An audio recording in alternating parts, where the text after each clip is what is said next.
Hello, welcome to Life Talk for Tuesday, October the 1st, 2019. I'm your genial host, Mark Crutcher, and I'm joined by the usual suspects. We really need to start getting someone else to do the intro. The way he said it. Yeah, I mean, he always calls himself the genial host, so someone And else. then laughs kind of about it. And I'm Renee Hobbs. And this is Renee and my daughter Sheila, Hi. who wants me to remind everybody that she's very pro-life and she's adopted. I'm not just your daughter. She understands the issue because of adoption. and my situation. And she picked up on it real early in her life. She used to bring it up when she was, before we ever brought it up to her, she brought it up. She was about 3. First time she did. It was pretty sweet. Yeah, and you hear parents, talking about, oh, I don't want my kid, my poor innocent child knowing about this and knowing how, abortion is. Seeing the pictures. Yeah. And they need to know they are more capable than most people give them credit for. They understand, the saying, out of the mouths of babes. Well, they understand that in the womb is a living human being, a baby. Yeah. Because they're closer to them. Yeah. Yeah. I mean, they understand it. Right. Yeah. But then on the other hand, a parent might say or might think, if we expose our child to this too early, they'll turn out like Sheila. oh my goodness gracious. They should be so lucky. Yeah. We forgot, we're also joined by, as usual, by Ernie, the frill-necked Republican. Yeah. And the Republican Party continues to prove that Ernie should be their mascot. Mm-hmm. Yep. Instead of the elephant. The second that he's confronted, he takes off running, as we've seen before, and that's the nature of lizards. I still think we should get a real frill neck lizard. Yeah. Keep up here. I'm not taking care of it. We got too many animals around here as it is. Too many animals at my house. I'm done. You know what I'd like? I'd like to have a frog, a turtle, and a bird up here. I'd love a bird. A bird would be fun. I've had all kinds of animals. I had, a big reptile lizard as a kid. I've had fish, rabbits, Hamsters. rats. Yeah, we went through all of that. Yeah. I've never had a bird. I would really like a bird. Maybe someday. That would be fun. Well, Willie, the office cat, might have something else to say Willie, the about that. office cat would go berserk if we had a bird up here. Yeah, he would. Yeah. But anyway, we do love our animals, and we're short some animals today. We only got Willie the cat and Tux the dog. Yeah. And people have never seen Tux. We brought Scooter and We can't put him on this side. He would be all over the place. Scooter and Toby we've had on a few times, Yeah. but Tux is a handful. Oh, he's so Yes. sweet, though. He's a the big cu- baby. He's the cutest dog. And if you don't know anything about Catahoulas, if you love dogs but you don't know anything about Catahoulas, like I've had millions of dogs and we love them. The first I never even heard the word Catahoula. The first Catahoula I ever heard about is the one we got. Yeah. Well, I think he's a Catahoula mix. You think he's a purebred. No, I don't think he's pure. I think he's a mix too, but he's 99% Yeah. Catahoula. And if you read about him online, he's got all the traits of a Catahoula. Yeah. But they are the neatest dogs, and the people I've talked to that have had Catahoulas say they'll never have another breed of dog. That Yeah. They're just Well, and originally he was supposed to just be a 4-pound Chihuahua. supposed to be a Chihuahua. Yeah. Now he's a 41-pound Catahoula. Yeah. Yeah. He's a sweet boy, though. Well, you're the one who picked up on the fact that he was a Catahoula. Well, Yeah. The day we got him, you said that's not a Chihuahua, that's a Catahoula. I think y'all might be in for a shock. I text Tulane when I was in your office, and she goes, "Don't say that. I don't want a big dog." But he thinks he's a small dog. He's a big baby. Yeah, he loves to so. get in your lap, and he is the sweetest. Everybody falls in love with Tux. I don't understand Yeah. it, but He's a everybody big does. baby, though. He's afraid of everything. He is. Hi, Lynn. We're all here. I think we're all feeling well. We're going to have, and that's, I think, indicative of the fact that we're talking about stuff that has nothing to do with abortion, but we're going to have a fairly abbreviated show here today, but we're fixing to go on an event, all of us. Yes. Everybody in the office except Tulane. Yes. And I think we'll have some neat stuff to talk bring about. back, yeah. To bring back. We'll be here Yeah. next Tuesday talking about that. Yes. So. Anyway, Sheila, you had something that you wanted to bring up.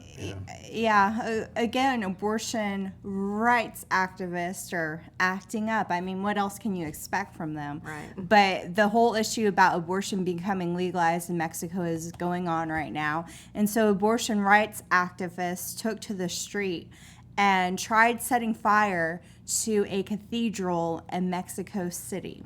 Yep. So, in lieu of the arson attempt, a bunch of Catholics gathered around the front doors of the cathedral to try to block these activists, these abortion rights activists. And police then went, to try to help all the Catholic people to, keep these activists away. And thankfully, the fire was put out. But So in other words, the Catholic pro-aborts, the Mexican pro-aborts are just as godless and morally defunct. Yeah. Well, and The American one. I think this comes after the Saturday march that they had there legalizing abortion. yeah. One of this makes me sick. These are Spanish Mexican names, so it's hard for me to. Megale Lopez, a local representative of Andres Manuel Lopez Bradre Marana party. So somebody. Anyways, they said we have made history for the dignity, rights, and life of the women. If that's not enough to make you By want trying to burn down a cathedral. Well, and what killing about the children. rights of the babies Yeah. here? I just don't. Well, like I just said, don't get it. What these people prove, I don't care whether it's Mexico or any other country we look Mm-hmm. at, people who advocate, pro-choice people, people who suggest it ought to be legal to kill the unborn, are godless degenerates. Yes, they are. Yeah. And they act like God. You can't expect godless degenerates to act like anything other than godless. Well, degenerates. and even people who, in countries where it's not legal, but they still, advocate for abortion, they're, the same boat. Same If you deal. don't have the respect for life, people made in God's image, then you're going to have a heartless soul.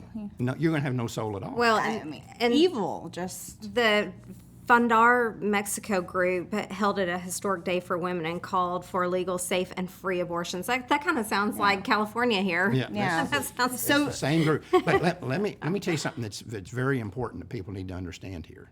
And this may not be important right now, but one day it may very well be. Abortion is very legal in Canada. It already is. Yeah. And it's been that way for a long time. right. When we released MAFA 21, we had a lady contact us wanting to do a Hispanic version, and we'd still like to do it. And we had planned to do it. We lost our funding and weren't able to proceed with the MAFA 21 Hispanic version. But Hispanics have been just as much targeted as yeah. blacks have been. But anyway, she worked in Mexico, and she was talking about all the efforts to legalize abortion in Mexico. And she called me one day and she said, I don't understand. She said, I walk through the halls down here in the legislature, and all I see is these high-dollar lawyers from America down here hustling abortion, trying to make abortion legal in Mexico City and in other states in Mexico. And she said, what do you think is going on with all these American lawyers down there? And she said, we're looking at all these guys down here that are $750 an hour lawyers from Washington, D.C. and New York, and somebody's paying them in Mexico. Oh, I think the key note being from Washington, D.C., that's a big giveaway. Yeah. Right. And I told her, and her name, and she's died since then. Her name was Magali. And she was going to help us with the Hispanic version. But anyway, she was actually Cuban.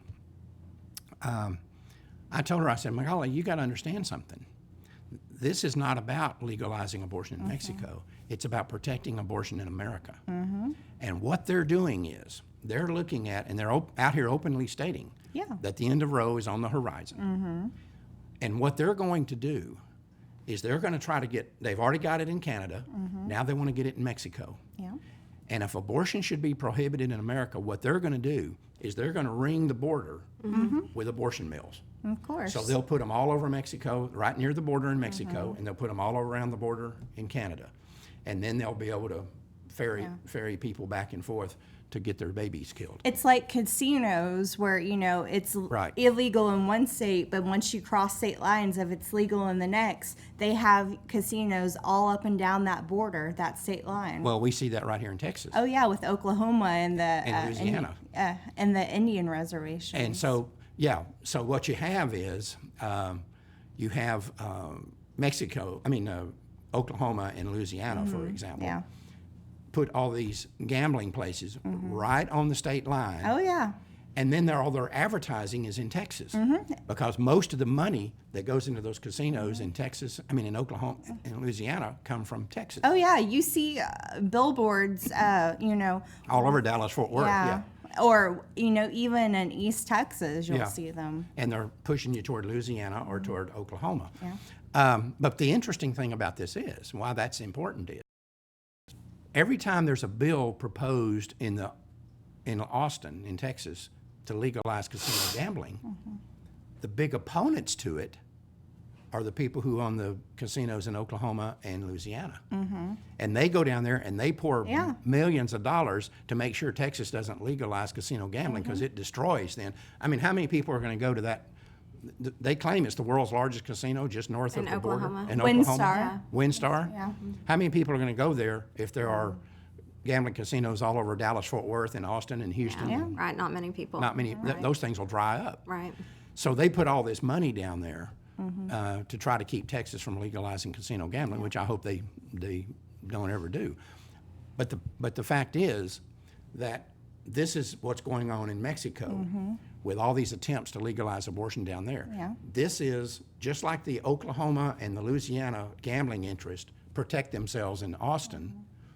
These people are trying to protect the American right to abortion in Mexico and in Canada. And people will go to Mexico. You see it like for prostitution, people Right. and drugs. People go to Mexico all the time for prostitution, drugs, for medical surgeries and stuff that is too expensive for them here in the United States. Oh yeah, It's let me tell you something. it's like a black market. You'd have a cottage industry set up in Mexico for abortion. Yeah. If it became illegal in Texas, I wouldn't be surprised. I have no way of knowing this, but I would just surmise it. You take degenerates like, let's say, Bill Gates, Warren Buffett, George Soros. I wouldn't be surprised if you could go and track the deeds on land that's just inside of Mexico, on the Texas side or on California or New Mexico. Land that's just inside there. I wouldn't be surprised if they bought up a bunch of that No, land it wouldn't surprise me at all. to build abortion clinics on, Yeah. if abortion goes south in the United States. So this is just an example of how big this battle is. Yeah. And these are the sort of things that I talked to you about when you first came to work here, how abortion touches everything, every aspect of culture. And I know you didn't believe that at the time, and I wouldn't have expected you to believe it. But now that you've been here 8 years, you see it. Right. You Yeah. see how it touches every single Yes. aspect of American life Right. is touched by the legalization of abortion. It's true. And we're seeing it more and more in areas that you would never imagine. Right. But it's true. Anyway, that's what's happening down there.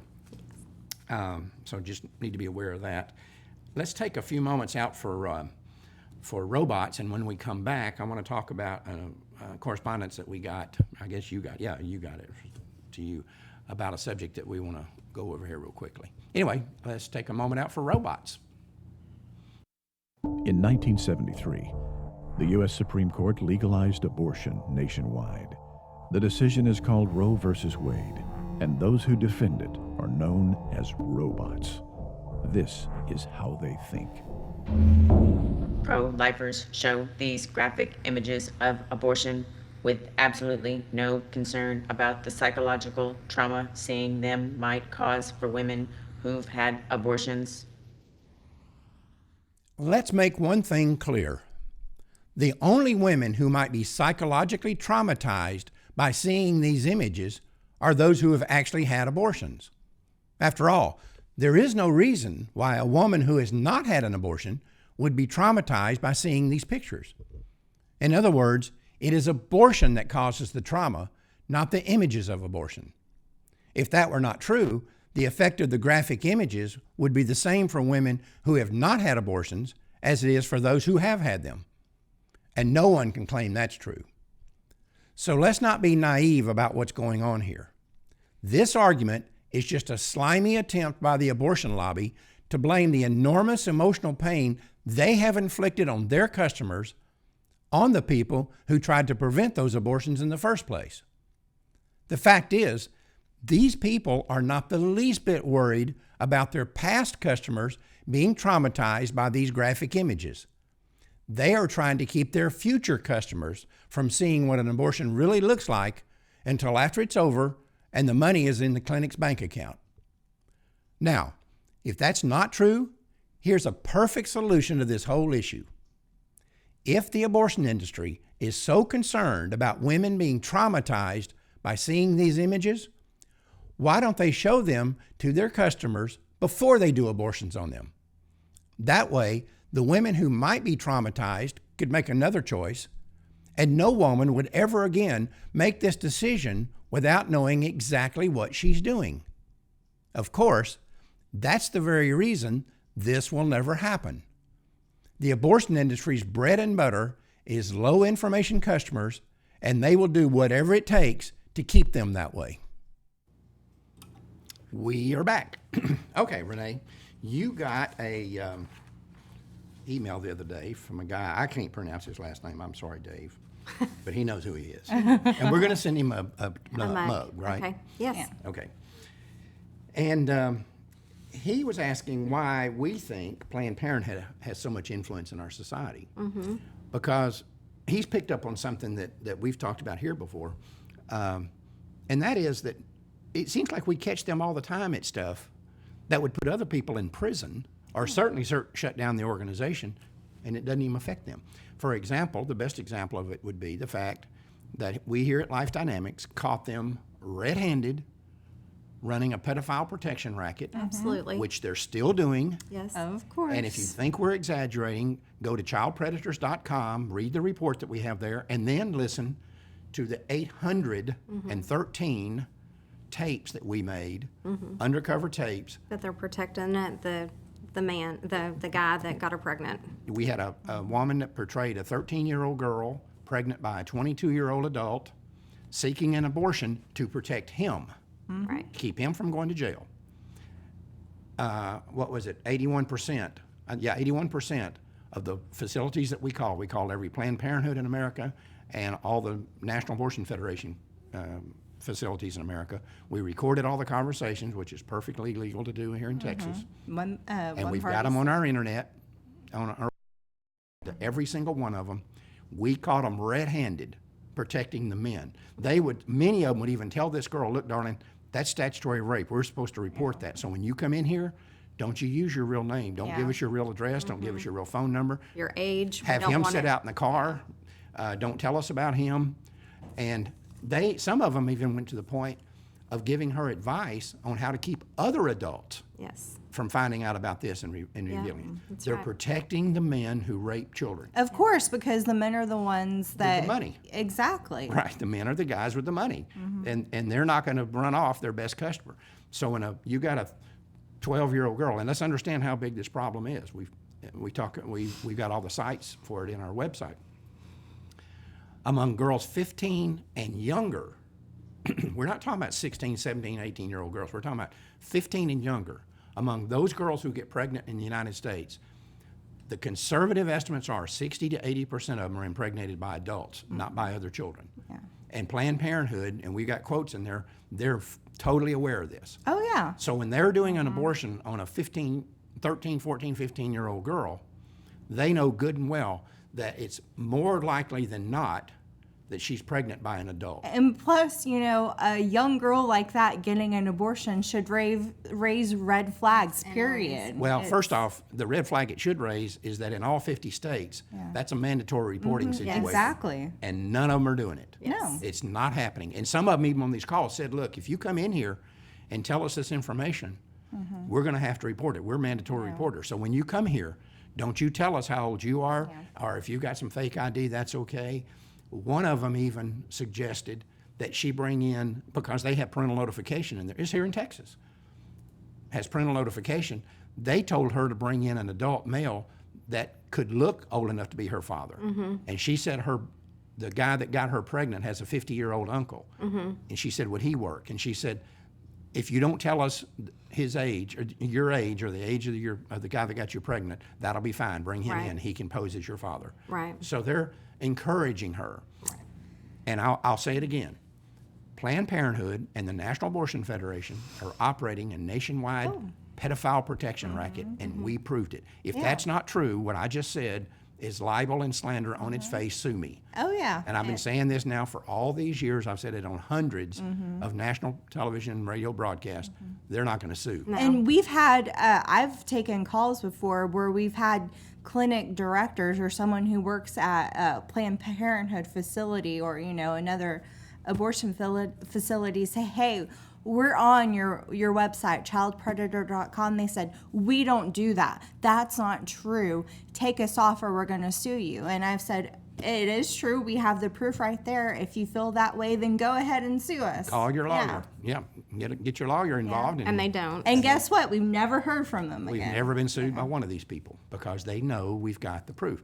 And the reason they're not going to sue us is they don't want to get discovery. If they were to sue me, I would be able to get discovery on their numbers and say, okay, you said in your application for Title X funding that 40% of your customers last year were under the age of 15 years old.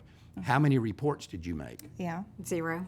And made 0 reports, then that means in 40% of the cases that you dealt with, you violated the state law. That's why they're not going to sue. The last thing they want is any, lawmaker or anybody going through their records, and that has records going with patients, statistics, their financials. They don't want their books to be But here's opened. the reason, and Dave had picked up on this in his email that he sent to you. And we're not going to get into it too deeply here, but we are going to get into this real deeply when we start our podcast, and we're going to be doing that very shortly. I am convinced that Planned Parenthood, and probably even some of their allies in the abortion industry, National Abortion Federation, NARAL, whoever, maybe the Democratic Party, I think they keep dossiers. When women come in, or young girls especially come in and have abortions, and they happen to say something like, oh, the guy that got me pregnant is a state senator, or he's running for Congress or whatever, and let's say it's Bill Clinton, they're going to keep a file on that. Yeah. And like we know for a fact, for example, that Jennifer Flowers testified that she aborted a Bill Clinton baby here in Dallas at an abortion mill. Well, you're not going to tell me there wasn't a file of that kept. Or that there wasn't more cases of that with Bill Well, you know Clinton. with Bill Clinton, yeah. Lord knows how many of his babies wound up going down a sewer. But the point here is that Planned Parenthood has probably got an extensive dossier on Bill Clinton and all these other, and we know that American politicians have this habit of exploiting their positions for sexual reasons. So how many of them are sitting there saying, Planned Parenthood's got a dossier on me, or Planned Parenthood's come to them like Bill Clinton and said, look, Bill, if you ever stab us in the back during the 8 years that you're president, this file is going to be leaked to the New York Times, and you don't want that. I think to some extent that's true, but also, Planned Parenthood does so much lobbying in D.C. Oh, yeah, right. Politicians and Planned Parenthood are tied together. Right. So is National Abortion Federation. Planned Parenthood permeates every aspect of our society. Yep, that's right. The media. Yes. Yeah, right. I mean, they get. But I'm telling you, they've got to have something on these guys. They're using what they know as blackmail. And I'm sure they sat down with some of these, even Republicans that are pro-life and pro-family, and say, hey, by the way, 8 years ago, do you remember a young lady named, Susan whatever? Well, she had an abortion in our facility and said that you were the one who fathered that baby. I don't think you want to vote against this Planned Parenthood bill. Well, and I think it just goes along with like the Jeffrey Epstein thing. I mean, I think it's the same type of thing where. Same mentality. Yeah. Yeah, you protect your own. Yeah. And so, anyway, we're going to get into that more in depth when we start our podcast. But Dave had picked up on that too. He made some comment about how all these people that rise to political power in America have skeletons in their closet that Planned Parenthood knows about. Oh yeah. For sure. So anyway, y'all got anything else? Nope, nothing else. Talking about the story earlier about abortion activists, how they act up. People need to go to our website, peopleofchoice.com. Absolutely. Just to see how the mentality of these people, like where these people's hearts are and. Where their heads are, just Yeah. what kind of degenerates they are. Yeah, and if you run across something and you want to send it to us, just send it I don't know what the email is, Renee at prolifeamerica.com. Yeah. I'm not exactly sure, but yeah, send us the. Well, that's helpful. I think it's Renee at prolifeamerica.com. Yeah. Yeah, and so I add things to people of choice all the time. Right, yeah. And It's Sheila good to have. finds stuff. And Sheila, a lot of people find things and they send it to me. they send it to us. And it's important. We got to know, we've got to let the American people, American pro-lifers know what kind of people we're going up against. Well, not they e- think they're just people we disagree with. They're not. No. Well, not even just pro-lifers, but people who are on the fence, or Right. we need to show the face of choice. Right. So this is the face of pro-choice America. You become pro-choice, and we have a little thing on there. What did your mother always tell you? You're known by the people you associate with, right? So That's true. And when I don't know about you, Renee, but I can tell you when I was a kid and I came up with a new friend, my mother and daddy wanted to know everything about him. No, I'm like that too. Yeah, right. I want to know who they are and Yeah, and I'm sure talk your to their parents. parents did the same thing. Yep. And so we think these people need to know. If you think you're going to become pro-choice, here's the people that you're associated with. Have fun wearing the stupid pink little knitted hats and wearing the vagina costumes And making the little vagina cookies and all that Yeah. nonsense that they do. Have and some fun of with it, and that. that's the nice stuff that we can talk about here. yeah. A lot of it just goes way beyond that. Yeah. Way Would beyond. you like me to bring it up again? No, that's okay. Anyway, we're out of time. Until next week, remember, Life Dynamics is not here to put up a good fight. We're here to win, because winning is how the killing stops. We'll see you next Tuesday.